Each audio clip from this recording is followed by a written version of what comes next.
مردوں کا انصاف ان کے اعمال کے مطابق کیا گیا۔ میں نے نئے یروشلم کو آسمان سے اترتے دیکھا۔ ہمارے لیے آج کی پہلی تلاوت مقدس یوحنا رسول کا مکاشفہ 20واں باب پہلی سے چوتھی، 11ویں سے 21ویں باب کی دوسری آیت تک۔ اس وقت میں یوحنا نے ایک فرشتے کو آسمان سے اترتے دیکھا، جس کے ہاتھ میں گہراؤں کی کنجی اور ایک بڑی زنجیر تھی، اور اس نے اس اژدہا کو پکڑا جو پرانا سانپ یعنی ابلیس اور شیطان ہے، اور 1000 برس کے لیے باندھ دیا اور اس کو گہراؤں میں ڈال دیا اور بند کر کے اس پر مہر کر دی، تاکہ وہ لوگوں کو دغا نہ دے جب تک کہ 1000 برس تمام نہ ہو لیں۔ اس کے بعد ضرور ہے کہ وہ تھوڑے عرصہ کے لیے کھولا جائے۔ پھر میں نے تخت دیکھے، اور جو ان پر بیٹھے تھے ان کو عدالت دی گئی، اور میں نے ان کی روحوں کو بھی دیکھا جن کے سر یسوع کی گواہی اور خدا کے کلام کی خاطر کاٹے گئے تھے، اور جنہوں نے نہ اس حیوان کی اور نہ اس مورت کی پرستش کی تھی، اور نہ اس کا نشان اپنی پیشانی یا اپنے ہاتھوں پر لیا تھا، وہ زندہ ہوئے اور مسیح کے ساتھ 1000 برس بادشاہی کرتے رہے۔ پھر میں نے ایک بڑا سفید تخت اور اس کو دیکھا جو اس پر بیٹھا ہوا تھا، اور اس کے حضور سے زمین اور آسمان بھاگ گئے، اور ان کو کہیں جگہ نہ ملی۔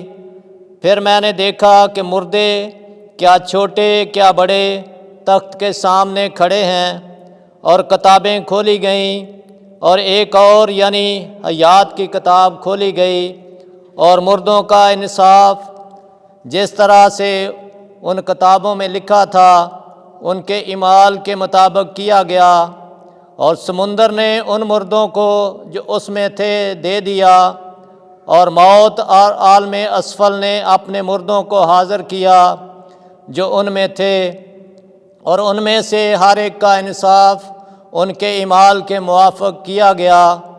پھر موت اور عالم اسفل آگ کی جھیل میں ڈالے گئے۔ یہ دوسری موت ہے، اور جس کسی کا نام کتاب حیات میں لکھا ہوا نہ پایا گیا، اسے بھی آگ کی جھیل میں ڈالا گیا۔ پھر میں نے ایک نئے آسمان اور نئی زمین کو دیکھا، کیونکہ وہ پہلا آسمان اور پہلی زمین جاتی رہی تھی، اور سمندر بھی نہ رہا تھا۔ پھر میں نے مقدس شہر یعنی نئے یروشلم کو خدا کے پاس سے آسمان سے اترتے دیکھا، جو اس دلہن کی مانند آراستہ تھی جس نے اپنے خاوند کے لیے شنگار کیا ہو۔ پاک کلام کے پڑھے اور سنے جانے پر خدا کی برکت ہو۔ زبور 84 جماعتی جواب۔ خدا آدمی کے درمیان سکونت کرتا ہے۔ میری جان خدا کی بارگاہوں کے لیے آرزو مند ہے، بلکہ گداز ہوتی ہے۔ میرا دل اور میرا جسم زندہ خدا کے لیے اشتیاق سے للکارتے ہیں۔ جماعتی جواب۔ خدا آدمیوں کے درمیان سکونت کرتا ہے۔ چڑیا کو بھی ٹھکانہ ملتا ہے اور ابابیل کو گھونسلہ جہاں اپنے بچوں کو رکھے، یعنی تیرے مذہبوں کے پاس، اے رب الافواج، اے میرے بادشاہ اور میرے خدا۔ جماعتی جواب۔ خدا آدمیوں کے درمیان سکونت کرتا ہے۔ اے خداوند، مبارک ہیں وہ جو تیرے گھر میں رہتے ہیں، وہ تو ہمیشہ تیری ستائش کرتے ہیں۔